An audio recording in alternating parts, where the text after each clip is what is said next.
Let's go, Flyers! I am so proud of this team. Welcome to this point 5 episode of Carved in Stone. I'm your host, Shawn Chabam, and I'm happy that my fellow Flyers fans also seemed to realize that despite getting swept by the Carolina Hurricanes in the 2026 Stanley Cup Playoffs, this past season was actually pretty special and very encouraging.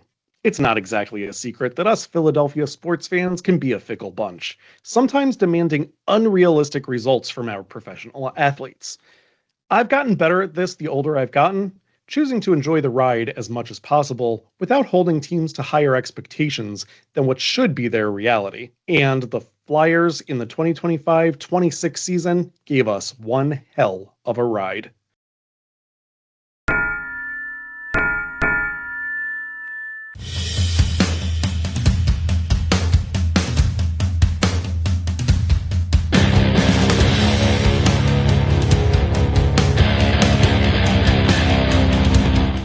Real quick, I'm doing this now because I wanted to sit and allow some time to digest the season before this postmortem.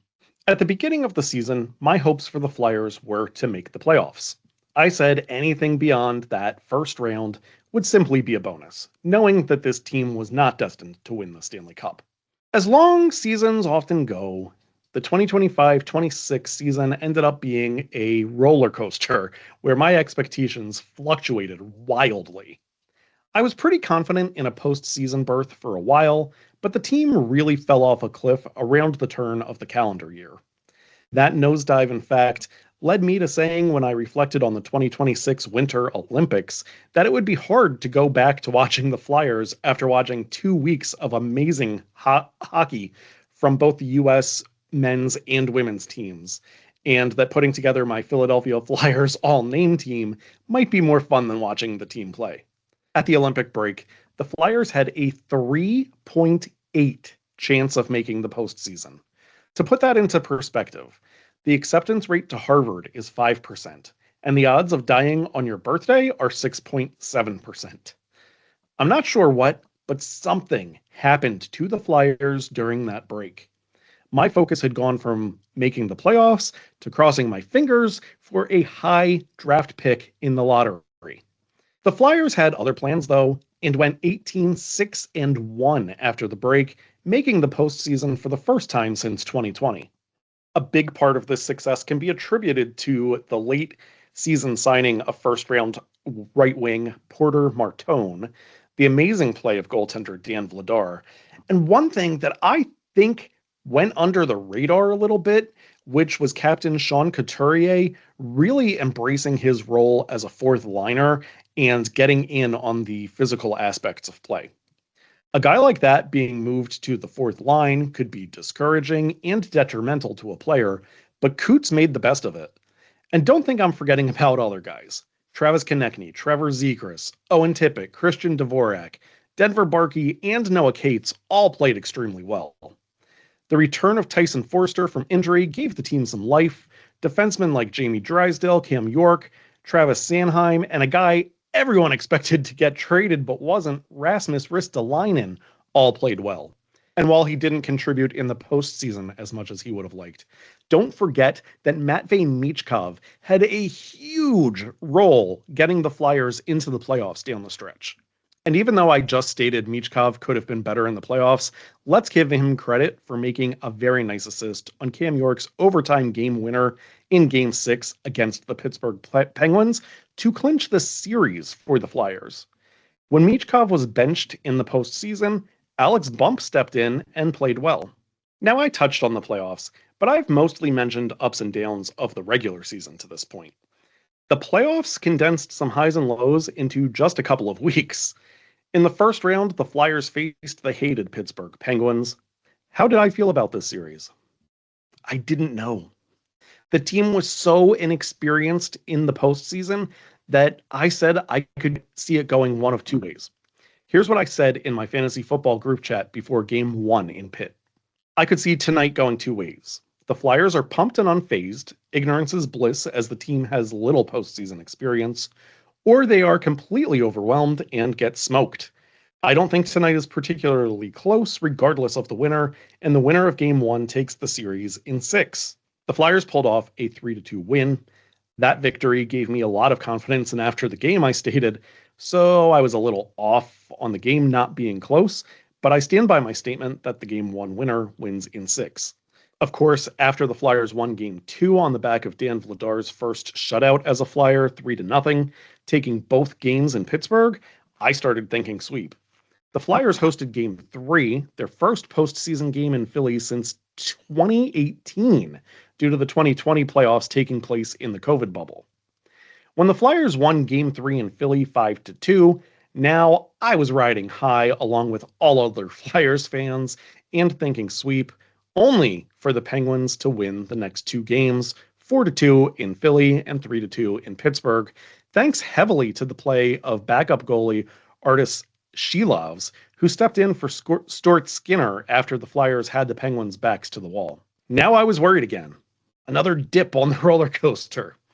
The young team just didn't seem to have that killer instinct to put the Pens away. As a fan of a team that has come back from a 3-0 series deficit, I knew that turnaround was highly unlikely, but not impossible. Then Game 6 in Philly came, and what a show put on by Philadelphia Flyers goaltender Dan Vladar. And let's give credit where it's due. Shelovs was great that night as well, as evidenced by the fact that 3 periods of regulation play went without a goal. Then we got sudden death overtime, one of my favorite things to see in a postseason hockey game, if I'm watching 2 teams I'm neutral on. When it's my team and the one I despise the most playing against each other, and then it goes to overtime, it's not as fun unless the Flyers win. My anxiety and the pit in my stomach was all worth it. I already mentioned that Michkov made a pretty assist on York's OT game winner in the 6th Battle of Pennsylvania these playoffs. Crazy clinching the series on a 1-0 game. There were 2 minutes and 28 seconds remaining in the first overtime period, and I was already thinking multiple OTs and hoping my heart was strong enough to take it. But I wouldn't have to worry because York blasted a laser past Shelovs to clinch the game and the series for the Flyers. The Xfinity Mobile Arena went nuts. I was at home, but I have to tell you, when I saw that puck go in the net, it was the craziest I have gone since Cooper DeJean's pick 6 in Super Bowl 59. I wanted this game and this series so badly. Now let me make something very clear. The Hurricanes were winning the second round matchup against the Flyers.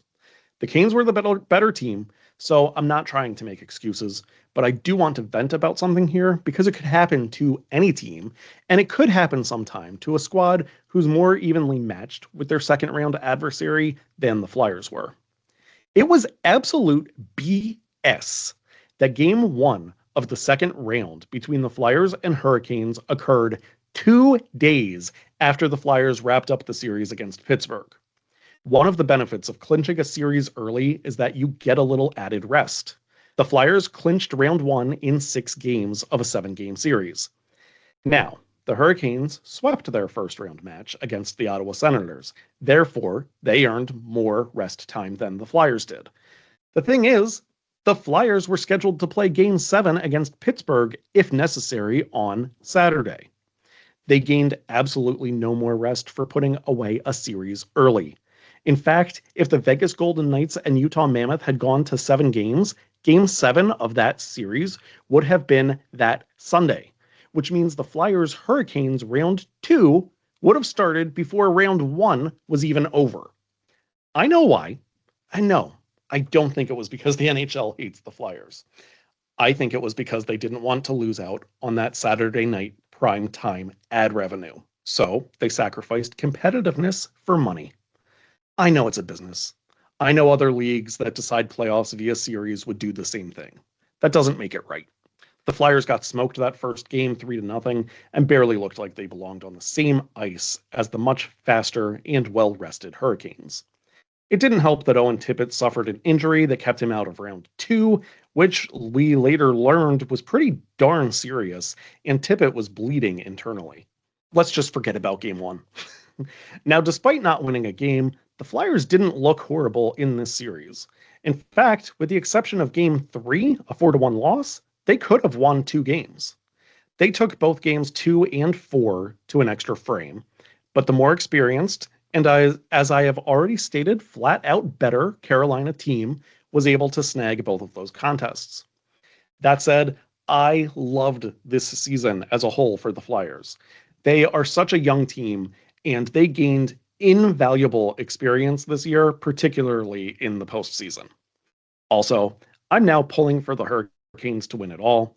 Carolina coach Rod Brind'Amour was one of my favorite athletes. He got a cup in Carolina as a player, and I would love to see him do the same as a coach. I wouldn't mind seeing former Flyer Shane Gostisbehere and Nick Delorier hoist the cup either.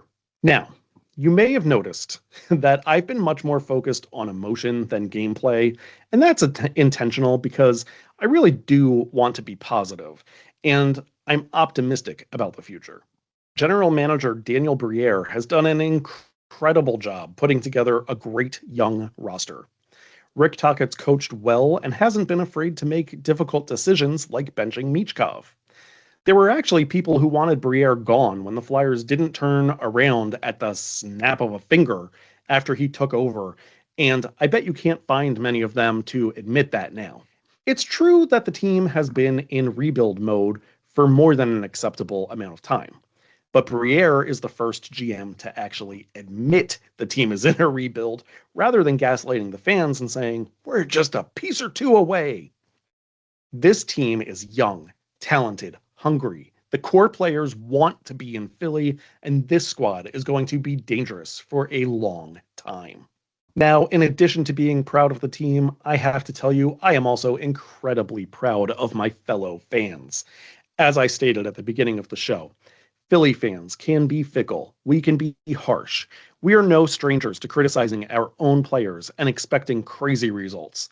But what happened at the end of Game 4 when the Hurricanes put the Flyers season away? The fans, knowing this team achieved to the best of their ability and never gave up, gave the team a standing ovation and started a Let's Go Flyers chant, acknowledging how special this season was and how far this team has come. As far as expecting crazy results, I admit I was there at one point on this playoff roller coaster.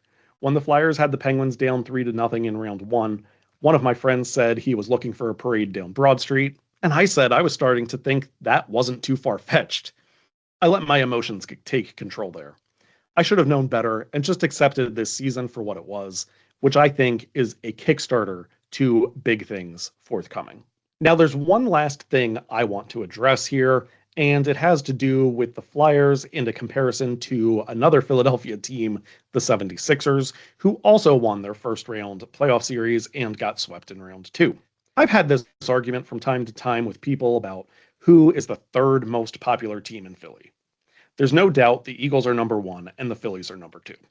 I've always said that the Flyers are number 3, and this postseason proved me correct beyond a shadow of a doubt. In the Sixers' second-round battle, New York Knicks fans took over Xfinity Mobile Arena in Philadelphia. You would never, in a million years, see opposing fans take over at a Philadelphia Flyers game in Philly. Now, I know what some arguments are. Ticket prices. Flyers tickets were more expensive. Let's move on from that. New York's proximity to Philly as opposed to North Carolina. Almost fair. But the Flyers have played the New York Rangers in the postseason, and Rangers fans never took over. They've played the New York Islanders in the postseason, the New Jersey Devils, the Washington Capitals, all much closer to Philadelphia than North Carolina, and those fans didn't take over. Another argument could be, well, the Sixers last made the playoffs in 2024. It has been a lot longer for the Flyers, so the fans were more excited. Pretty good argument there. Except there was a point in time in the late 90s, early 2000s, where the Flyers were regular staples in the NHL playoffs, and opposing fans never took over. Finally, I guess you could say that it's just my bias. I don't deny I care much more about the Flyers and don't even watch the NBA. But I care more about the Flyers than the Phillies, too, and I admit the Phillies are more popular. I also care about the Philadelphia Union soccer team, and I admit they're number 5 in popularity. I can admit this stuff even if it doesn't align with how I feel. I mean, the Sixers even only sold tickets to round 2 to people who had addresses in the greater Philadelphia area, and they resold their tickets to Knicks fans. I don't care about pricing, city proximity, or history. The only team in Philly who would ever lose the house in the postseason is the 76ers. Therefore, the Flyers are more popular. The funniest thing about this argument is that I usually have it with non-Philly sports fans who don't have their finger on the pulse of Philadelphia fans. As a whole, I admit the NBA is more popular than the NHL. In the city of brotherly love, it is the reverse. You cannot convince me otherwise. Sorry for the random rant. I wanted to talk about that and didn't think it fit into its own episode, so I talked about it today. I hope your takeaway from this focused more on how good the Flyers season was, because it really was a great one. Thank you as always for joining me, and let's go Flyers. I will see you next time. Go Birds.